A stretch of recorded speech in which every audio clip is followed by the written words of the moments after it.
Good morning, good morning, good morning, good morning, and welcome to With Ministries, Word in the House Ministries. Today, I appreciate you for tuning in. I am your host, Minister Andrea Carr, and I'm excited to have you here today. I'm excited to talk to you this morning, to speak to you this morning. We're closing up on the love series. We've been talking about it the last few weeks. And it's helped me, it's blessed me. But don't you know, when you teach on something, when you speak on something, you will surely be tested in it. And we get tested every week depending on what we're talking about when it has to do with love. And so I have learned a lot during the series. I'm excited that you have stayed with me, that you've come week after week to hear what thus saith the Lord. And I'm just grateful that He would use me for such a time as this to talk about this intricate, I like that word, intricate, this intricate feeling, this emotion, this action word, this call for us, because we are called to love one another. We are called to love God. We are called to love ourselves. We are called to love people as we love ourselves. So love is very, very, very important, and God is love. So what better thing to do than to study love? Because it shows us the heart of God and the heart that He wants for us to have towards others and towards Him and towards ourselves. So many of us use the word love. However, I dare say that it's not really love that you're feeling. We've gone through all these different weeks learning that love is patient, love is kind, and just all the different things that love is. And we've also learned what love is not. It is not jealous. It is not envious. It is not boastful. It is not prideful. So we've learned what love is and what love isn't. And as we conclude with the love series, I just ask that you would take time to honestly ask yourself, is it really love? Is it love that you have been giving to others? Is it love that you've been receiving from others? Is it real? Is it really love? Remember the song by New Edition, if it isn't love, then why do I feel this way? Well, there are other reasons that you feel a certain way. It could be infatuation, it could be lust, it could be a deep like for a person. But really examine to see if your heart is truly loving on a person. Is your heart really loving yourself? Is your heart really loving God? There's some examination that needs to take place. I do hope that you took time last week to spend time with yourself and shut down your phone and social media and TV and activities, and take time to examine who you are. Remember, we talked about it last week, just to see who you are, who you're becoming, those things, that the areas in your life that you might need improvement, where you may need to make changes, where you want to pat yourself on the back and say, hey, good job here, good job. I asked you to take time to look and examine those in your life to see where they are, where you need to place them. Are they in a recent category or a season category or a lifetime category? Are they what you think they are? Are they truly your friend, or is it a mentor? Is it an associate? Is this person your life partner, your purpose partner, your spouse to be? Find out the different areas that people are in your life. That's what we had to do last week. And you know the funny thing, and if I could share this with you briefly, if you don't take time to do this, it's amazing how God will allow you to see people. Once you put an assignment out there, He'll, if you take time with Him, categorize them for you, because He'll allow them to begin doing things or saying things, or walking into a realm or an arena, and you get to see who people really are. Because I've had a few things happen this week with a few different people, and God showed me, okay, this person is this person. And I didn't sit down and take time to do my reason, season, lifetime. So I'm going to tell you the truth. The teacher did not do her assignment.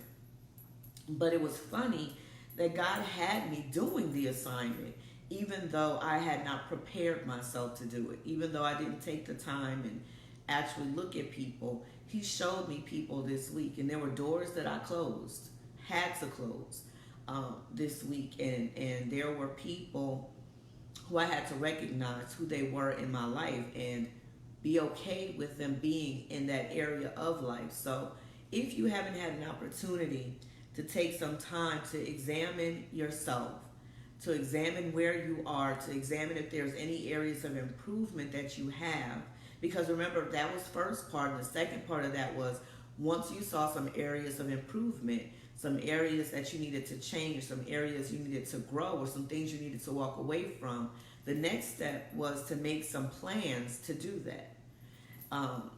What in your life could you change? What could be better? What do you need to focus on? What do you need to focus less on? Once you do those things, then actually make a plan on how you're going to do that. I know they're there, and I meant to post this week, but time has been crazy. There are habits that we have in our life that are detrimental to us, and I am going to post this.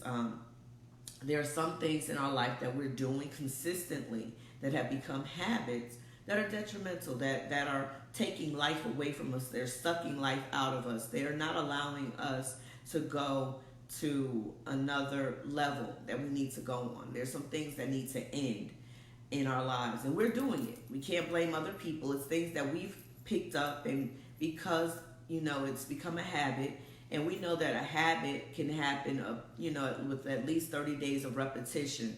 Some people say 3 weeks, 21 days of repetition. The process is repetition. So once you get into the habits of doing a thing over and over and over and over and over again, it becomes a habit. And so you pick these things up, but they've been hurting you. They're harming you. They're harming those around you. They don't want to see you doing this. It's causing friction between yourself and your loved ones. It's causing friction within yourself. It's causing confusion and chaos. And so this week, I'm giving you an assignment before we even get into the lesson for today. I'm going to ask that you write down some of the things that have become habit to you, that have become ritual, that have become tradition. And it's not always bad things. It's not always smoking or drinking to drunkenness. It's not always spending. It's not always the negative thing. Sometimes it's good things. Sometimes it's not a bad thing, but because you do it all the time, it's becoming a bad thing in your life. And so it's distracting you. It's taking away your focus. It's giving you cause to be lazy and procrastinate because you're focused on that when you're supposed to be focused on something else. So my assignment request for you this week is to take some time to see what's causing you to be distracted, what's causing you to not be so focused. What are some of the things that you're doing that are taking your time, that may be taking your money, that may be shifting your focus on one thing that it should be focused on and going to this area? I want you to focus on that this week and write them down. Be honest. And here's the thing. Once you write them down, make a plan. What are you going to do to break this habit, to break this distraction, to break this focus stealer, this focus taker? What are you going to do? Always have an action plan. Don't just write things down and walk away from them. It took you 21 days, 30 days to make this habit. So believe that it's going to take time for the habit to be broken. So give yourself some time. So instead of when you do this habit, do something else in its place. Distract yourself from that. Okay, so here's the thing though. Whatever you're trying to break that's causing detriment to you, I don't want you to replace it with something that's going to cause detriment to you. Good morning, everyone. I want you to do something positive that builds you up. Whether you need to do something in your ministry or your business or in your organization or with your company or something for you. So instead of, can I just use an example? Let's be real. Instead of you smoking, right? Because you know it's detrimental to your health, Instead of doing that, take those 10-minute breaks that you take to begin writing a business plan. So take those 10 minutes, and I'm not saying it's easy because now your body is dependent upon that thing. It needs that thing because you've been doing it for so long that it's a habit. So you have to break it and counteract it. I'm never one that believes in counteract a bad habit or a negative habit or something detrimental with something else negative or something else deadly or something else bad for you. I'm not that advocate. There are a lot of people who, they say, well, I don't drink anymore because I smoke now. Or I don't smoke anymore and I'm drinking now. I don't ever advocate for that. Instead, replace it with something that's going to build you up. So instead of taking the time to smoke, and again, I'm not telling you it's going to be easy. It's hard. You've done this for so long, for so many years. Instead of smoking 5 times a day, try to lessen it to 4 times a day, 3 times a day, 2 times a day, 1 time a day. But fill it with something. Fill it with something that's going to help bolster you, that builds you up, that's going to help build up your community. So write your business plan, or take that 10 minutes to write your story, or take that 10 minutes to spend with God and praying and asking Him to strengthen you in that area. Take time to call some family members that you haven't spoken to in a while. Take some time to whatever it is that you're being led to. Pray and ask God. I promise you things can be done in prayer. With His help, things are able to be accomplished. I'm not saying it's going to be easy. I'm not going to say in 2 days you're over it. It may take you years. Can I be honest with you? It may take months. It may take weeks. It all depends on how serious you are about getting rid of that detriment in your life. It all depends on what your focus is, what your strength is, how strong your willpower is, how strong you want to be out of that bondage, out of that situation. It depends on you. You have the say-so in your life and how you want things to go and how you want things to be. So it's on you to take the time and the initiative and to press on and push past it. There's some things in my life that I've had to break away from, and it took me being honest and saying, oh, I have a problem with this. I told you I had an addiction to sweets, to sugar, once we were homeless, because it's a thing that I could afford, those mint. And it took time for me to get over it. I disappointed my kids a lot because they were like, Mommy, you know this is unhealthy. You know that you're really addicted to it. And I laughed about it, but I had to really sit back. And I know it sounds silly, but an addiction is an addiction no matter what you're addicted to. And I had to really take a time and say, you know what? Every time I turn around and I have a few dollars, I'm going to the store and buying this candy. And when I get it, I'm not eating a piece like people. I'm eating 15, 20 at a time because it's filling me up. And once we came out of the homelessness situation, there was no reason there was never a reason, but I'm not going to go there. But once we came out of the homeless situation and we had food and things, there was no reason for me to continue, but because I was addicted, because it was a habit, it was hard for me to break.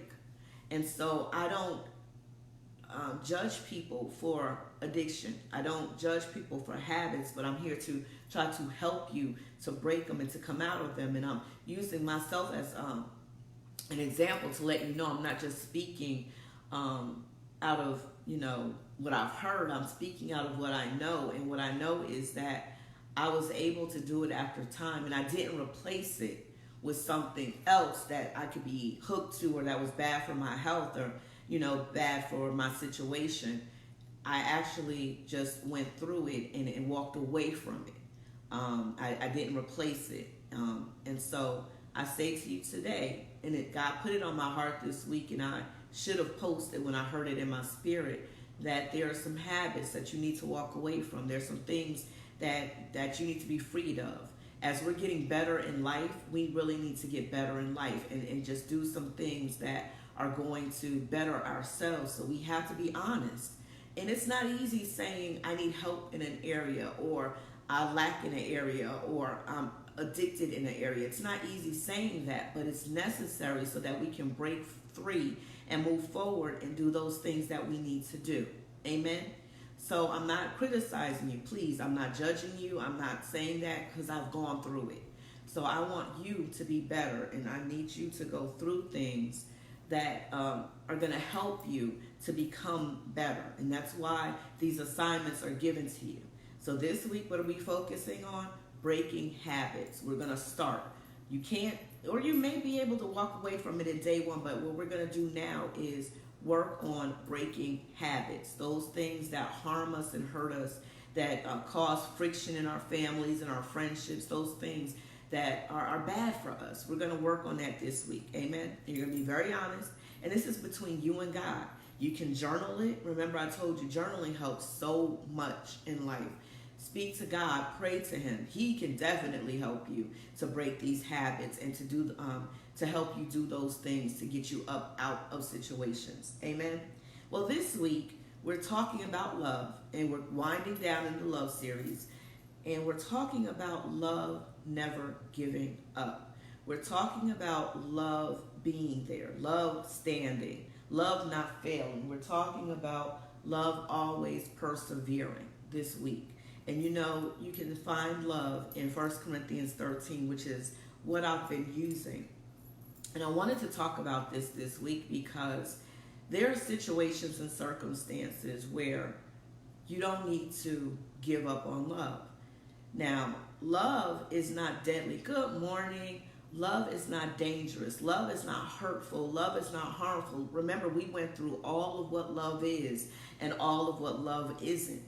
And if you find yourself in a relationship, in a situationship, in a situation where you're being harmed or it's causing you to self-harm, you want to examine where you are, because that's not what love is. God is love, and God does not harm us. He doesn't hurt us. Now, there are some things He does that feel hurtful, that feel pain, but it's to better us. It's to strengthen us. It's to bring us to another level. It's to always make us better. It's never to make us worse. So I need you to examine these relationships that you're in. If they cause you more pain than, I don't want to say pleasure that way, Holy Spirit. Thank you, Holy Spirit. If they cause you more pain than they are helpful to you, you need to examine them and see, is this something I need to walk away from? By the same token, we are so ready and so eager to walk away from love that we don't give people a chance. We have become a microwave society, a microwave community, microwave people. And what I mean by that is that we want things right now. We don't want to wait. We don't want to wait. Remember, we have ovens in our house. A lot of people don't use them anymore, but there are ovens in our kitchen.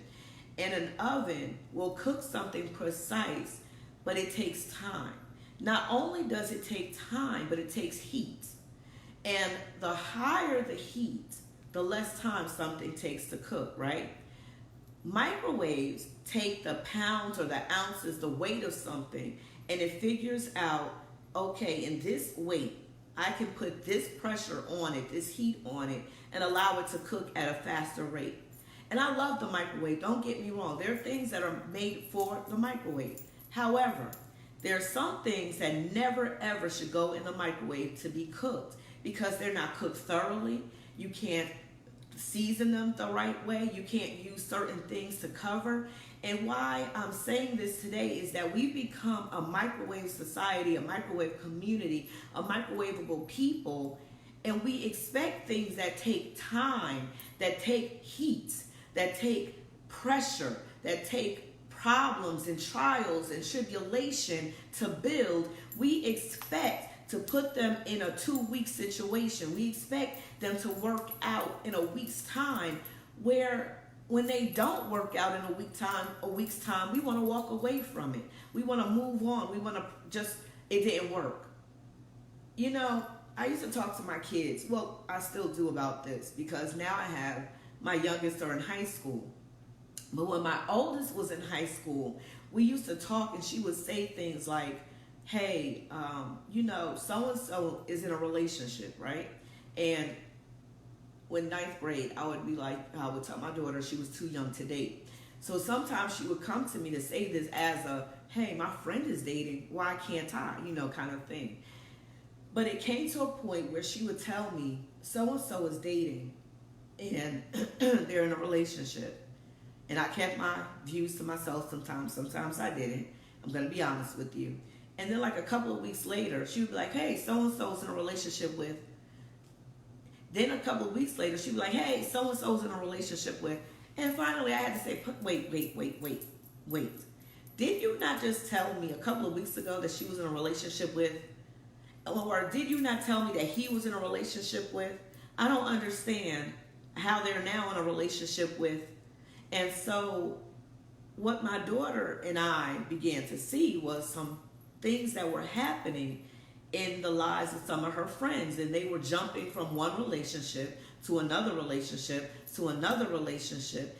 And I told her, well, that's not how a relationship works. You don't have this spring effect in relationships. As soon as it gets bad, let me jump on to the next one. Or as soon as you hurt my feelings, let me jump on to the next one. Or as soon as you don't buy me something, let me jump into a relationship, another relationship. And that's what began happening with her friends. And I said, first of all, my opinion, and my opinion alone, I feel they're too young to be dating. They need to be focused on school and getting themselves together and making their grades and participating in sports and activities. That was my view. But what I'm saying to you today is that we find ourselves, I don't want to say that, Holy Spirit. Ooh, the real Andrea almost came out. We find ourselves hopping from one relationship to another relationship to another situation because we don't feel satisfied where we are. The thing is this: anything worth having is worth working for, and it takes time. You can't have a 25-year great relationship in 2 weeks. It took that couple that you're focused on time to build up their relationship. And here's the thing: you never know what happens behind closed doors. So you know how we see on social media these relationships and now their relationship goals? You don't know why their relationship is the way it is. You don't know that she may have gone through 3 years of getting her behind beat, then them having to go to counseling for them to get to that place. You don't know that he may have had an alcoholism problem or a drug addiction that they prayed through, that they worked through, that they went through counseling through, that she may have left him for a little while and then came back in order for them to get to that relationship place that you see on social media. All you see on social media is that this relationship is good. This relationship is now working. And now you're posting relationship goals, but you don't know the hell they may have had to go through in order to get to where they are. So instead of looking at other people's relationship and trying to build yourself on the relationship they have, why not take time to focus on what you need to do in your relationship? How can you make your relationship better? How can you make you better? Because honestly, your relationship may not be working because of you. Your relationship might not be working because of them. So if you take time to diagnose and examine what you need to better in yourself, and they take time to figure out what it is they need to better themselves, and you come together and say, listen, this isn't working for me, or I see this in myself. What do you see that I could do better? And you have to be open to hear how you're affecting this person. Remember, we talked about this weeks ago. In order to do better in your relationship, you have to be willing to have hard conversations. You have to be willing for someone to tell you, I love you, but I feel like this, or you're treating me like that, and be open to hear what they're saying. Good morning, everybody. To be willing to listen to what they're saying and also listen to what they're not saying.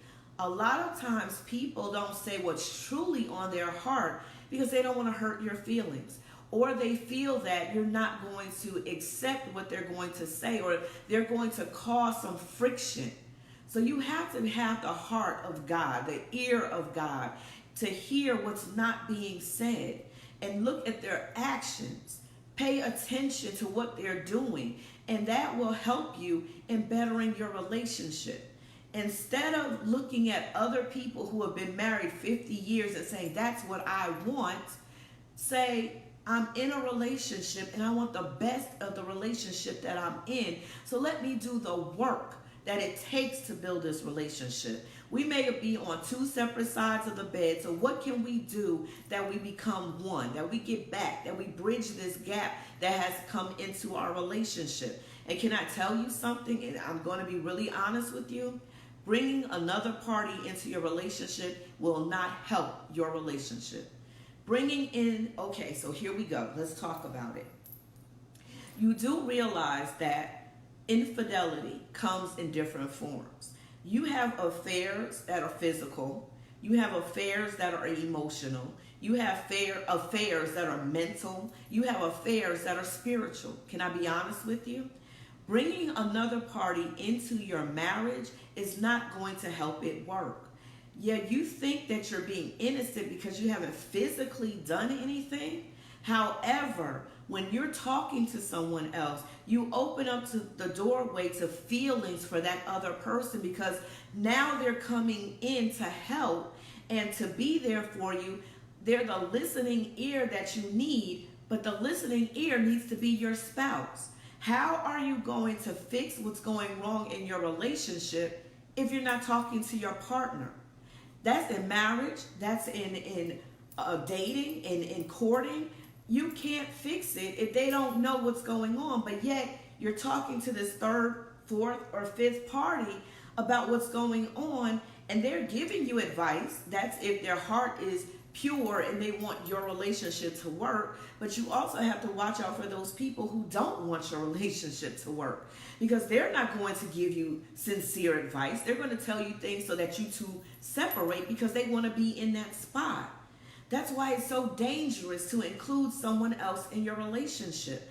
And honestly, speaking as one who has had infidelity in her prior marriage, it causes the person in that marriage to resent you.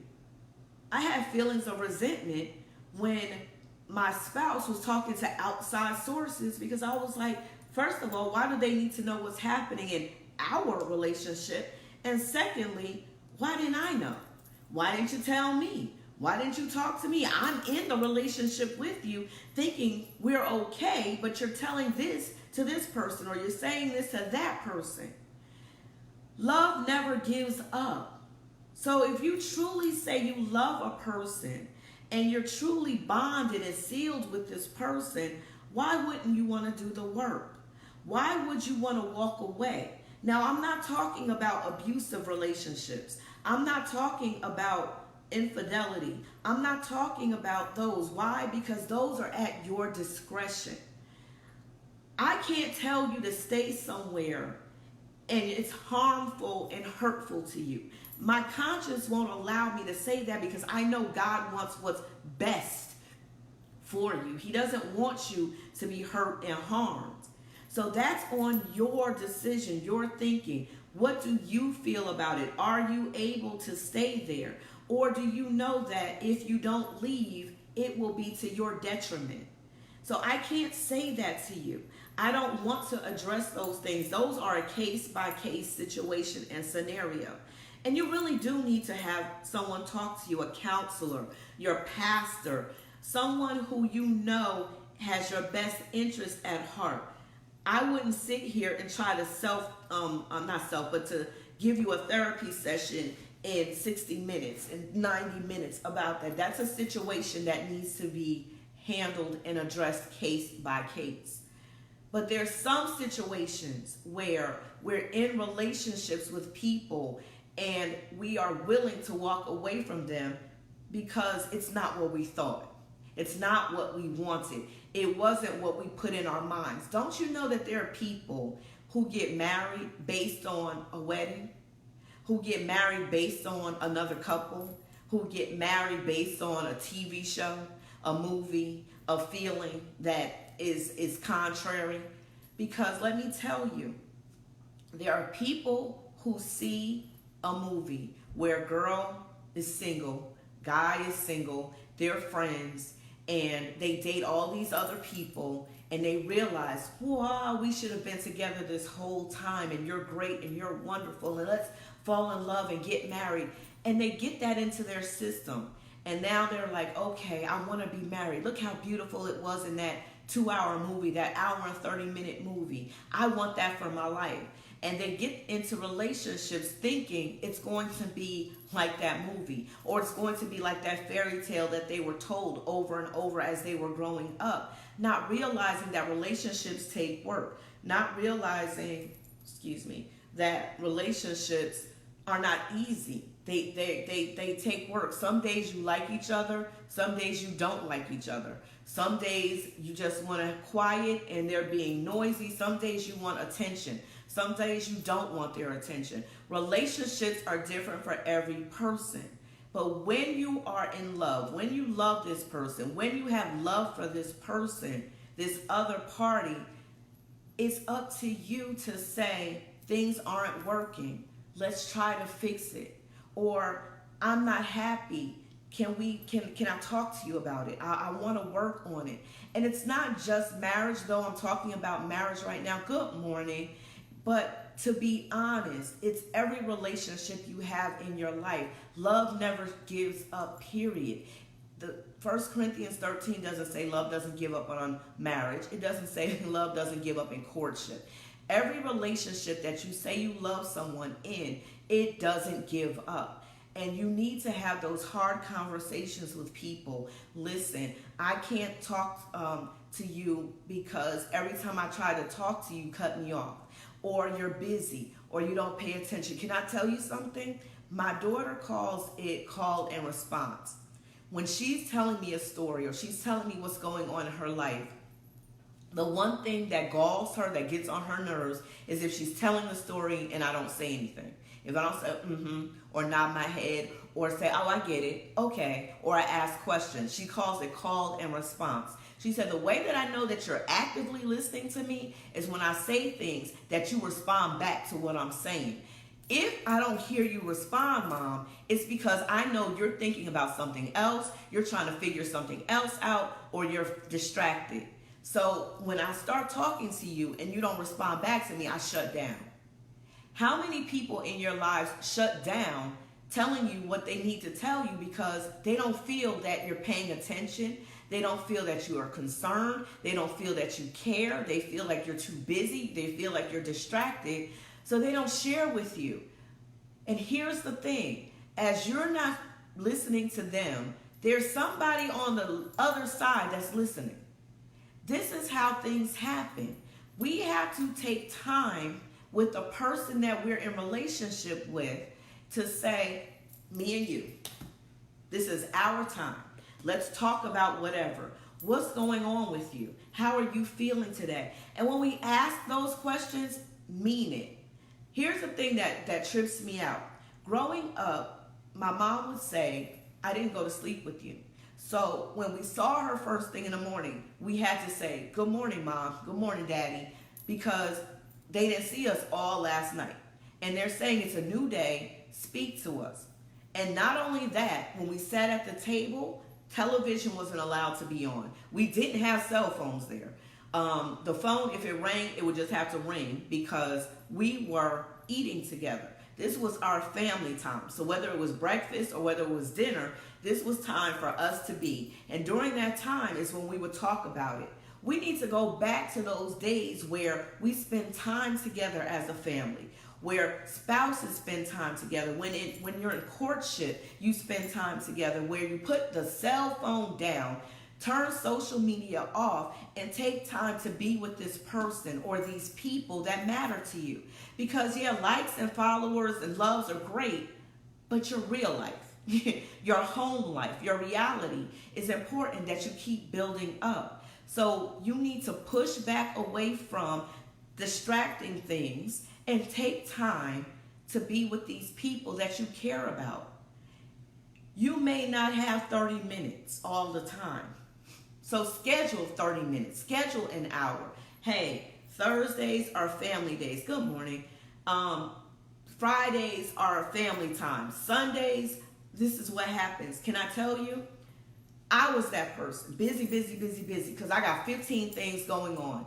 and 15 things weren't being accomplished because, contrary to popular opinion, multitasking is detrimental. Why? Because you're doing this, you're doing that, you're not fully focused on anything, so things are getting done, but they're not getting done to the best of your ability. So I was multitasking, I was doing this, and that, and my family was suffering for it because I don't have a moment, or if I have 10 minutes, that's about all I have. So God is the one who put in my heart. Remember growing up, on Sundays after church, you would go to your aunt's house. Remember, my great aunts raised me. They helped my mom when she was going through divorce and school and working full time. So I was always with them. But as I grew up, when I became older, I was with my mom and dad and everything. But still, on Sundays was time for family. I would leave church and go to my Aunt Phyllis's house. My Aunt Phyllis, my Uncle Doc, my Aunt Mary, and my Uncle Ed, they all lived in a house together. And I would go there. We went to church. Sometimes I would go with my aunt. Sometimes my mom would drop me off. My brother too. And we would go there on Sundays, and my aunts would cook. There would be cabbage and rice and chicken and sometimes mac and cheese and sometimes potato salad and cornbread. They did this every Sunday. There was no Sunday that there was not a home-cooked meal. As a matter of fact, there was no day except Saturday that there wasn't a home-cooked meal. But on Sundays, that's when we got some of the greatest things. And my cousin would come over, my cousin Peter. Happy belated birthday, Peter. I love you. He would come over in the summer times. My cousins would be there. My cousins Vince and Tyson and Herbie. I love you guys. And Herbie, rest in heaven. They would be there. And my cousin Chico lived downstairs. And so those days on Sunday, every Sunday, we would be at the house, and it would either be we were watching football. Shout out to my Redskins, and shout out to those other teams, except the Cowboys. Anyway, we would be watching football or basketball, baseball, or we would be watching Westerns. We would be watching, karate was on Saturday. Kung Fu was on Saturday. But my point is, we knew we were going to be together as a family. We all ate together. Whatever time that was, 3 o'clock, 4 o'clock, never usually later than that. We would be sitting there and we would talk, we would laugh, we would joke. My mom would come over before she went to work, or if she didn't work that day, she would come over and pick us up, or my uncle would take us to the house or whatever. But that was Sunday, and that meant something because this is the time that we can spend together.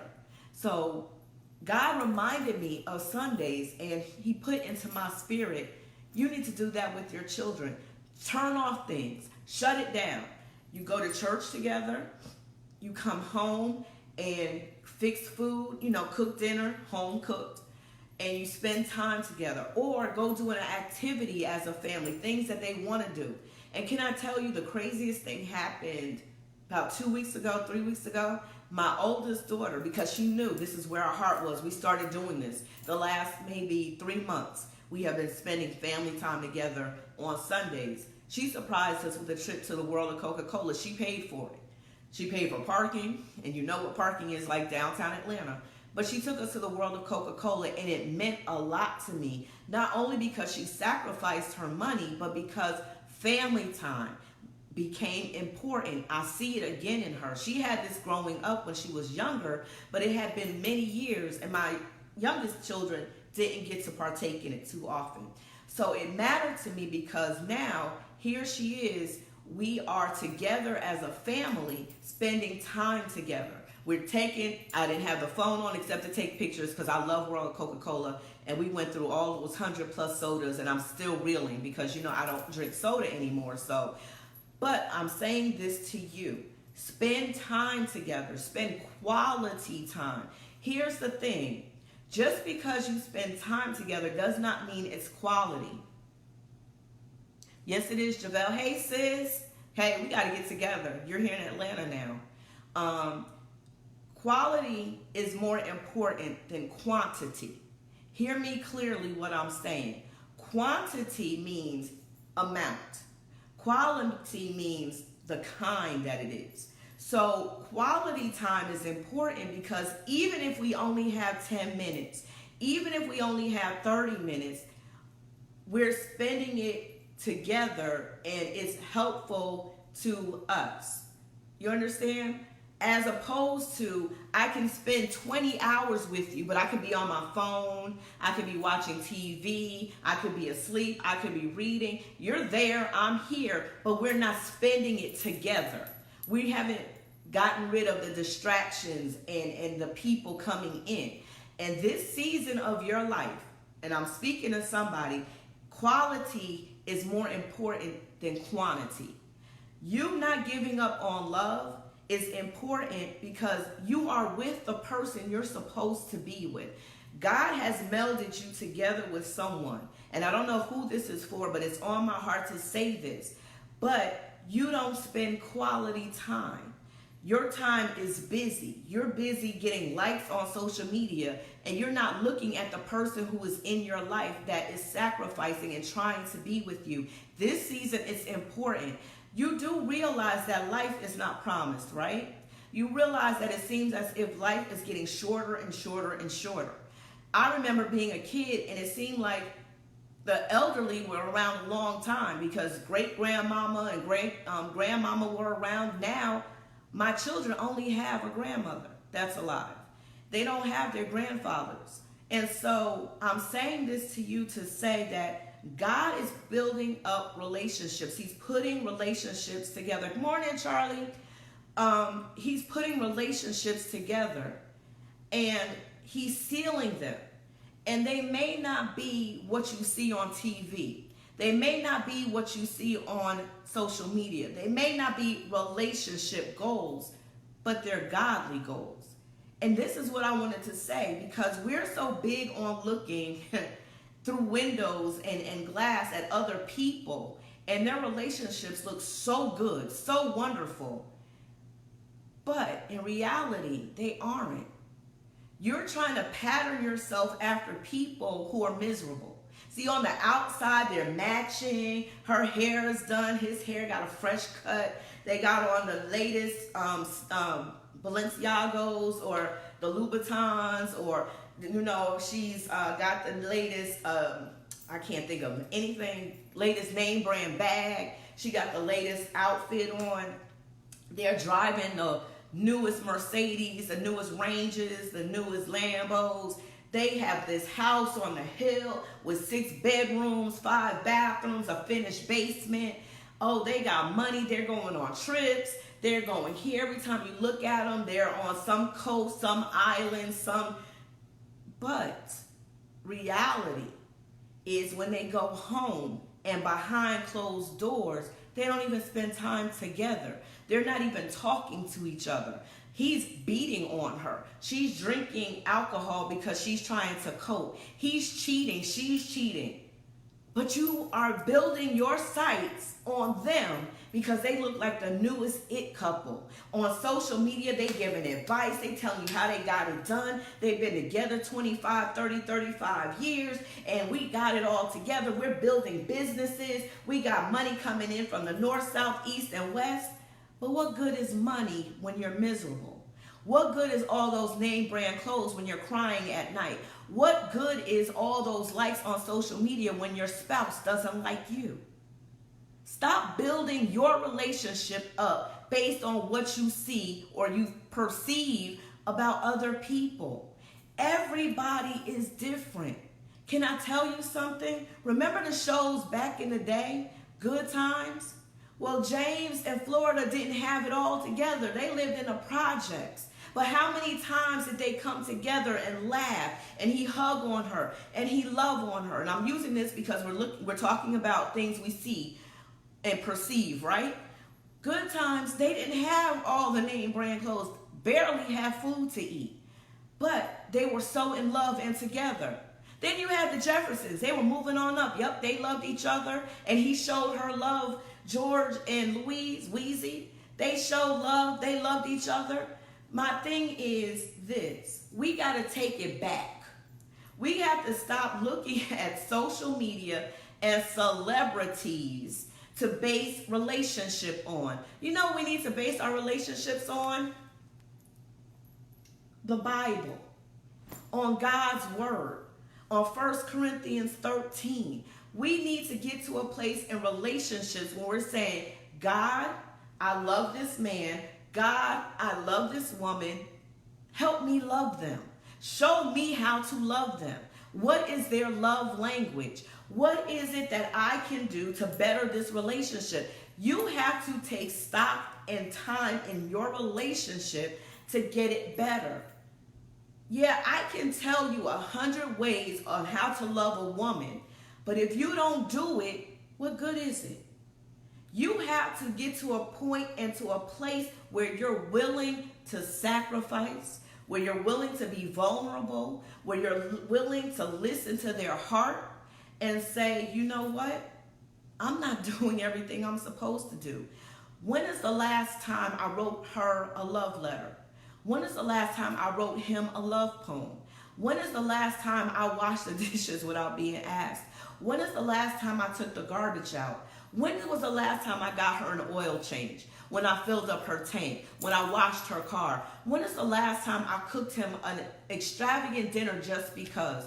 When is the last time I massaged his back or massaged his feet? When is the last time I took her somewhere, just me and her, and put the phone away? When is the last time I actually listened and talked to her and turned the game off? Yeah, guys, I know that's a hard one. When I turn the game off, or I turn off the phone and put on some jazz and darken the room and made her feel special. These are things, because guess what? Their love language could be, okay, Javelle, help me with this. Her love language could be acts of service. So if her love language is acts of service, but you're always buying her stuff, okay, it's appreciated. But can I tell you what? If her love language is acts of service and she wakes up on a Saturday morning and the kids are gone out of the house because you've taken them to get their hair cut, hair done, whatever she would have normally done, and she goes outside and her tank is filled up, her car is washed, and there's maybe a flower on the seat, do you know how much that would mean to her? Do you know how much it would mean to her if her love language is acts of service? She walks in the house and the kitchen is clean and the garbage is taken out and there's dinner prepared. Do you understand how over the moon she would be? By the same token, if his love language is, and I always get them confused, but it's the one where you appreciate people, the one where you compliment them, but I can't think of what it's called. If you say to him, sweetie, you're looking so good in that outfit. You smell so good. Oh, you are strong. Oh, you are handsome. Oh, you are powerful. Go ahead, daddy. I mean, if you just compliment him, do you know how much better he'll feel? You have to get to know, hold on. It's the little things. Absolutely, Javelle. You have to get to a place and to a point where you understand the language of your significant other. And don't wait for I do. Do it in your courtship. This is when you're building together, learning each other, wanting to get to the next level. It should start in the beginning. And can I say this?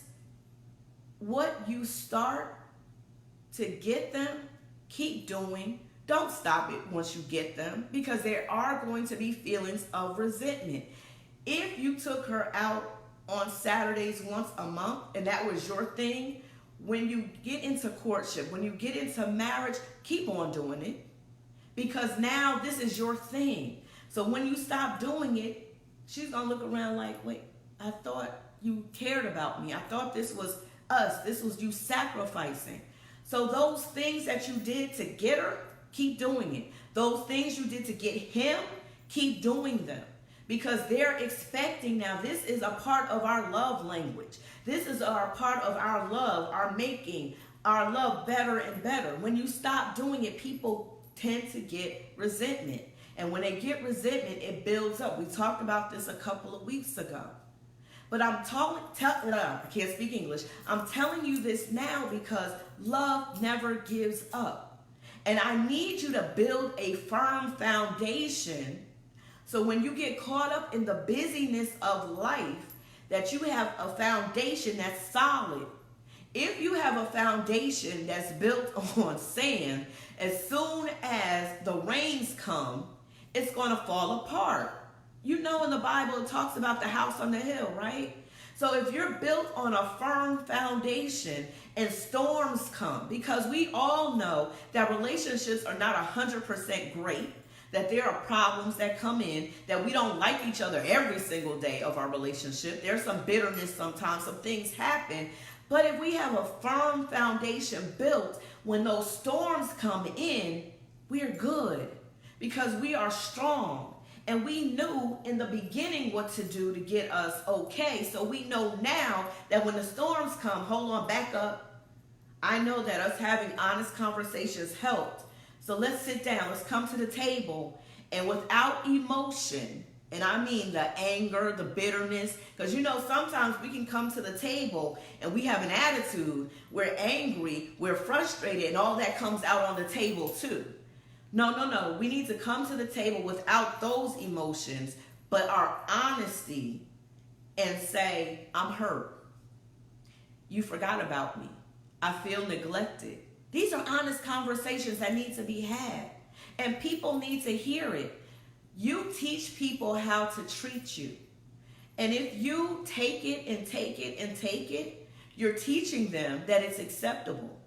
But if you say, sweetheart, you know, we were out with the Robinsons, and while we were out with the Robinsons, you kept cutting me off. So I felt like my opinion didn't matter, and it hurt me. Well, he may not have known he was cutting you off. He was so excited to tell his story that he was talking and not listening. So then he says, I'm sorry, sweetie, I didn't mean to cut you off. Now look at that. You shared your emotion. He heard your emotion. He accepted the feelings that you had. And now you can work on coming together, forgiving, and rebuilding. As opposed to him cutting you off while you were with the Robinsons and you not saying a word. So the next time you're with the Robinsons, guess what you do? You don't say a word. You just sit back with an attitude. What's the point of me speaking? Because all he's going to do is cut me off. And now you're not giving into the conversation, and then he feels that you don't want to be there. So guess what happens the next time? The Robinsons invite you both out. My wife is busy. I'm just going to come. And now you have this dissension in your relationship. And then he goes to work the next day and he tells his coworker, Ann, well, Ann, you know, this weekend was rough. My wife, she didn't even come out with me. And Ann, who's had her eyes on your husband because he was that good-looking brother, says, oh, is that right? Well, tell me more. Now they're going to lunch together. And now what started out as an issue with you becomes a bigger issue because now Ann is involved. And I'm just saying how it can happen that way. And when you're not open and honest and speaking, things can happen. So conversation and communication is important in not giving up. Can I tell you friendship is important too? Because guess what? When you're friends with a person you're in a relationship with, you care about them. You talk to them. You laugh together. You cry together. Friendship is so important. And I know I tell you this all the time, but it's something that has stuck with me. My mother said, and I'm just being honest with you, that when there were tough times in a relationship with her and my dad, and you know I'm talking about my stepdad because that's who raised me. When there were tough times in their relationship, what held them together was their friendship. She said there were times when love faded. We weren't feeling that fire and that desire like we did. It wasn't many times, but there were times it faded. Let's be honest. That's what she said. And she said, but our friendship, being able to laugh at night, being able to come to him and talk, him being able to come and talk to me, was more important to us than that fire and desire. And us being able to talk and to work on things brought that fire and desire back into our relationship. Of course, you know, I didn't want to hear all of that, but I appreciated it as I got older because I understood that the foundation of my parents' relationship was friendship. They had been friends many years before they started dating. As a matter of fact, they were friends before my mother met my biological father. He was doing my, okay, I'm trying not to get it confused. My stepdad was dating other people. My mom was dating other people. They met on the job and they hung out sometimes. They talked, they laughed, whatever. They never dated because he was in a relationship. She was in a relationship. And then they separated. They still were co-workers, but they married. Well, she married someone else. He was in a serious relationship. They moved on. And then years later, time brought them back together and they were building a friendship. Once my mother's divorce was final and everything, they began dating. And then they got married. And we became a family. It feels like I'm talking about the Brady Bunch. But that friendship stood the test of time and it superseded throughout the years. And so I'm saying to you, build your foundation firm first. Before you get into the courtship, be friends. Learn what friendship is if you don't know. And be friends with this person first. Get to know who they are. The good, the bad, the ugly, the indifferent. Get to know that. Do you still like that person? Well then, if there's attraction there, maybe see what it's about. But you need to have a firm foundation. Your foundation cannot be lust. Can I put it out there? Relationships don't work because of lust. You're not loving the person, you're lusting the person. Oh, they look good in that dress. Oh, he look good in them gray sweatpants. I'm being honest with you. And your other mind is on them. And you wonder why, when things happen, it doesn't work. Well, you never liked them. You never were friends with them. You didn't get to know them. You were so busy looking at how she fills out them jeans or how she fills out that t-shirt to even know that on the inside she was a barracuda, that she was not good. She was a Delilah, that she had a Jezebel spirit. You didn't get to see any of that because her skin was flawless and her hair was flowing. Or she looked so good with them 7-inch heels, 6-inch heels.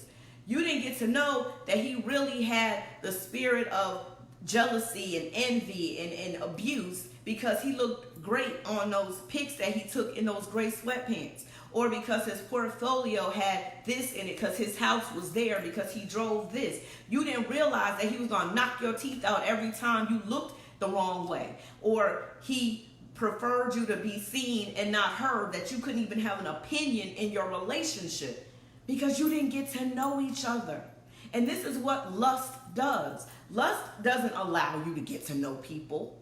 Lust says, ooh, something inside me stirring up. Something inside me is shifting and moving. And you know what I'm saying, fellas? You know what I'm saying, ladies? And he looks good. Ooh, look at his hair. He got that good hair. My kids would have good hair if I got with him. You know I'm not talking lies. You know this is not fake news. And we get with people instead of getting to know who they are. There's so many times we look past people because they don't look the way we want them to look, because they don't have what we want them to have, because they don't sound the way we want them to sound. And granted, you need to have an attraction to the person, but can I tell you something? Get close to your computer. I got to tell you this. Love makes people more attractive than the most attractive person on the block. That's a secret. Because when you truly love somebody, you love them inside out. And when you love a person inside out, the out becomes finer and finer and finer. Can I tell you that? You wonder why sometimes you see these couples and it doesn't make sense. Like, she might not be the finest thing when all these fine people were trying to get him, and he might not be the finest thing when all these finest guys were trying, finer guys were trying to get her. And it doesn't make sense. But then when you see them interact, it's like, oh yeah, I see it. You sitting there, all you see is the love. And all they see is the love. Isn't it a saying, beauty is in the eye of the beholder?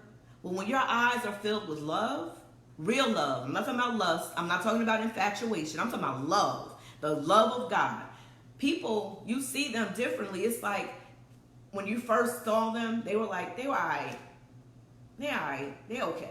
It's whatever. But then as you start falling into this thing called love, when love is starting to infiltrate your heart, when you feel these feelings of love, baby, something about you in that suit that just looks, and the way that you wearing that scent is, it starts happening. So you're basing your relationships on the inside out, and that matters because that's what's going to last. If they're beautiful on the inside, oh, baby, it ain't nothing to make somebody beautiful on the outside. Can I be honest with you? If you have the money to it, you can look any kind of way you want. I promise you. I have seen some people, and once they got money in their lives, I've seen some people. That's all I'm going to say. They had a whole shifting, a whole metamorphosis. So you can buy beauty. And what I mean by that is you can get the nice suits, the nice dresses, the nice heels, the nice hair, the nice lashes, the nice eyebrows, the nice lips. The money can do a whole lot of things, but it can't change your inside for the better.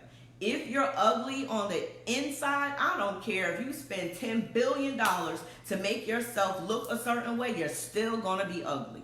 Period, point blank, period, poo. You're still ugly. But once you have a beautiful inside, when your heart is for people, when you love and you laugh and you're the light and God's light flows through you, baby, you can, baby, you can be in and I don't want to say competition because that's not what I'm trying to say. What I mean is you can stand head and shoulders above other people. It's about your inside. And this is why week after week we talk about these different assignments so that you can be better, because as you better yourself on the inside, not talking about bettering your hair, your nails, I'm not talking about that. I'm talking about you getting your heart issues out, telling the truth about who you are and what you like and what you don't like and things that you need to release and things you need to remove yourself from. As you start building yourself, you get more beautiful. You get more open. People want to be around you. And this is not what I heard. This is what I know. You can wear the same clothes week after week, but as you're bettering yourself and you're spending time with God and you're allowing him to be in your life and talk to you and tell you and you're walking in obedience, baby, you get finer and finer. I promise you, because there's this glow. Help me, my brothers and sisters. Tell it. Shame the devil. Tell the truth. You get this glow. It's something about being in the presence of God and loving yourself. There's this confidence that comes out and people see it. And now you're getting compliments. And you're like, but I just wore that last week. My hair was just like that 2 days ago and you didn't say anything. I didn't do. And they'll come up to you and say, what did you do different? There's something different about you. Is it your hair? Is it your shoes? Is it your clothes? And you sitting there like, I done had this for the last 12 years. But it's you. It's you loving yourself. There's nothing like you loving yourself and loving God and being in his presence. When you come out of the presence of God, it's not a good look. And people can sense it. Now people are saying things to you and doing things around you. You're like, oh, why are they comfortable doing that? It's a problem. But when you're in the presence of God, people will treat you differently. It's like, oh, I don't want to mess with her. She's serious. I'm not going to say that around her, or I'm not going to, I don't want to listen to this. Is it okay if I say this? And I've seen it done. It's happened to me many times. And there are certain people that are not going to try you because they know you're serious. Ladies, when you stop settling and when you really know who you are and you know whose you are and you have a life plan, there are going to be some people who won't even come approach you to date you. You know why? Because they know you're serious. They know that you're about God's business. They know that you want to be married, that you want to be a wife, that you're not good with being a side piece. They're not even going to give you the same language that they give somebody else. And I've heard it several times. Oh, I don't want to date you because you're serious. And I'm like, what? Isn't everybody serious? No. I know I would have to marry you. Okay, bingo. There it is. And I'm saying this to you today because you need to work on you before you get to the relationship, before you get to the courtship, before you get to the place where God wants you to be in union with someone. So that way, as you're working on yourself, when you link up with this person, you can tell this person, hey, this is what I want. And I know what I want. Morning, baby girl. I can tell people what I want because I know it. I'm clear. I'm clear that I don't want to just be a girlfriend. I'm clear that I don't want to just be a lifelong companion. I'm clear that I want to be a wife. So that means because I'm clear, when people come into my life, it's clear I'm not shacking. I'm not sleeping with you before I do. It's clear. And they don't have to guess. They know from the door, I can't play with her. If I want to be with her, I got to be serious and I got to present a ring. Because that's where she is. By the same token, there are people who aren't serious. And they know, oh, I can, Andrea likes to come out sometimes. Hold on. It's clear that I could just sleep with her. It's clear that I could play games with her. It's clear because she doesn't know who she is. She doesn't know what she wants. She doesn't know her standard. She doesn't know, and she'll settle for whatever I get her because she's falling into that philosophy of there's 15 women to every one man. Well, can I suggest this, my ladies, that I love? There may be 15 women, 20 women, 30 women. You know we live in Atlanta, so that number is slightly higher, but can I tell you this? You are God's child. You are God's chosen. You are the apple of his eye. You are a diamond. You are gold. So even if there are 30 women to one man, that one man is going to look past those 29 and get to you. So you don't have to compromise. And this is something I had to tell myself because I started panicking like 2 years ago. Oh my gosh, there are not enough men down here. What can I do to put myself out there so they'll see me? Do I need to do this? Do I need to do that? Can I tell you something? You don't want that man anyway. Because if he's putting you in competition with other women, he's not a man you want. He's going to find you. He is going to see you. You may see him and say, hello, good morning. And he's like, oh, who is that? She's different. Oh, but she has standards. Oh, she's confident in who she is. She doesn't need a man. I said what I said. She doesn't need a man. She's not needy and clingy. She got her own thing going on by herself. She's building her business, building her ministry, doing this, doing that. She doesn't need. So I got to step up because what can I bring to the table that she doesn't already have? And then it makes that man say, okay, is she worth me stepping up? And then the man will step up. And then the two of you come together. And guess what? He got his stuff together. It may not all be together because we are helpmeets. So we help build the man up. But he has in his mind, oh, I can't play. If I need to work on my credit, I need to work on my credit. If I need to buy a house, I need to buy a house. The things that he needs to do to better himself. And you're bettering yourself. So when you come together, that's what a true power couple is. It doesn't mean we have everything. But what it means is we're going to work together to get what we need, to get what we want, to establish some things. And we have it so twisted that kingdom couples are the same as worldly couples. No, it's a difference. You should want the best for me and I should want the best for you. So we work together as a team. I'm not behind you, I'm not beneath you, nor am I above you, but we're together. And we get it twisted sometimes because we think because maybe we have more money or we make more money that we're better than. No, that just means you have more money. But when we combine, it becomes ours. And we'll talk about that another time because, boy, that's a whole different conversation. But I wanted to tell you today that love doesn't give up just because there might be some pitfalls and some potholes that you go through in life. You still work together. You still realize what your goal is. Your goal is to be a godly couple, right? Your goal is to love till death do you part, right? That's your goal. So because that is your goal, why, when he gets 20 pounds heavier, why, when her hair may begin thinning, are you ready to walk away? Why, because she doesn't cook you dinner every day like she used to? Why, when he doesn't clean up after himself like he used to, are you ready to walk away? Stop having that microwave mentality and have that oven relationship. Take your time. When things start getting a little, instead of retreating, instead of being ready to call a divorce lawyer or to break off your engagement, say, we need to talk. And men, stop being fearful of those words. It does not mean that we want to break up with you. Sometimes we really want to talk to you. We really want to say, hey, this is what's happening in my life. This is what's going on. I'm not seeing you do this. And women, I love you ladies. Let's not nag when we do it. My thing, I hate nagging. I hate it. I hate it. I hate it. I love my mom with everything in me, but she was a nagger. Oh my gosh. And it made me hate nagging. I hate it. I'm like, guys, I hate nagging. Do this, though. Once you bring it to the table, he's a grown man. You're not his mother. You are his girlfriend or his fiance or his wife.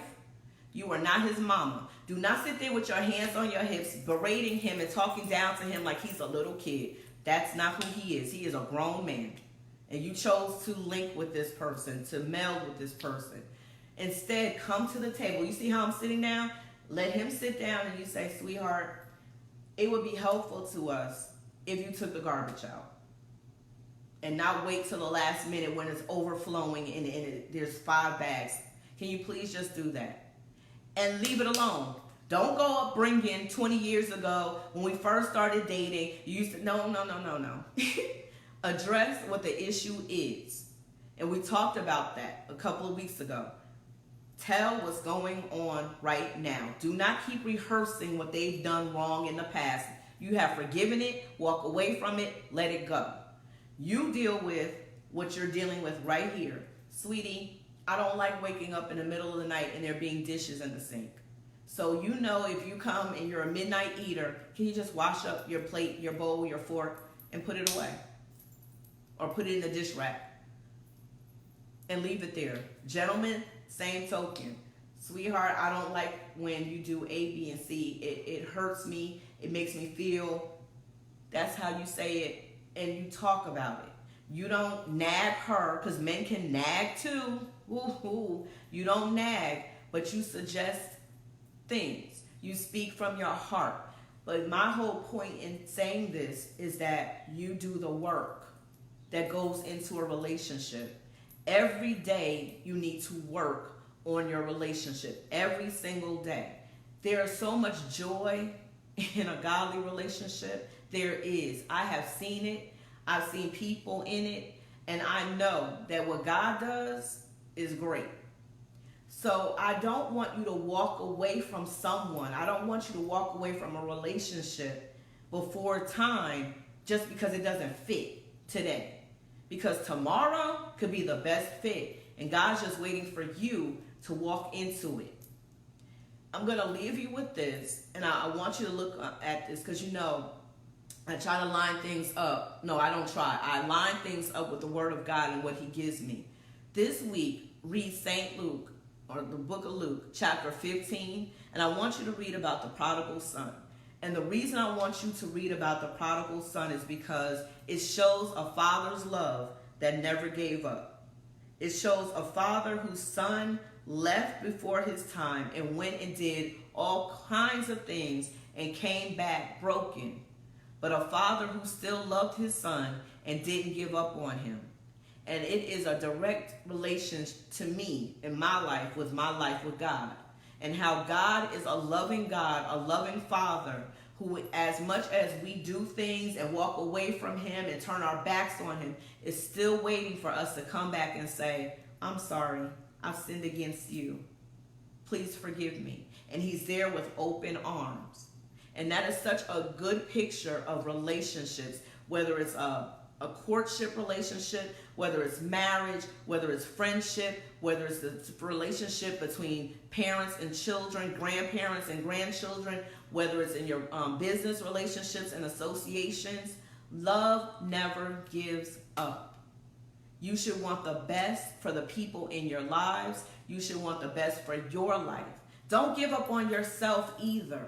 If I had more time, I would talk about that. We like to throw in the towel. We like to give up and say that we're failures. No, you failed. You made a mistake. Dust yourself off. Get back up and go again. Keep pressing, keep pushing, put one foot in front of the other. Don't give up on you either. Thank you so much for tuning in this week. So much to say in so little time, but I'm praying for relationships this week. I'm praying for people to find each other, to open up their hearts to each other, to like each other, to build those strong foundations in friendship and communication and love and trust and honor and respect, and that you would make it to marriage. I want to see more godly marriages. I want to see people together till death do them part. And that's from my heart. Javelle, I expect to hear from you this week. I'm putting you on blast. I love you. I can't wait for us to meet. That's my sister, and I know that we're going to do great things here in the city of Atlanta. God bless you all. Thank you for tuning in. Have a great week, and I'll see you next week.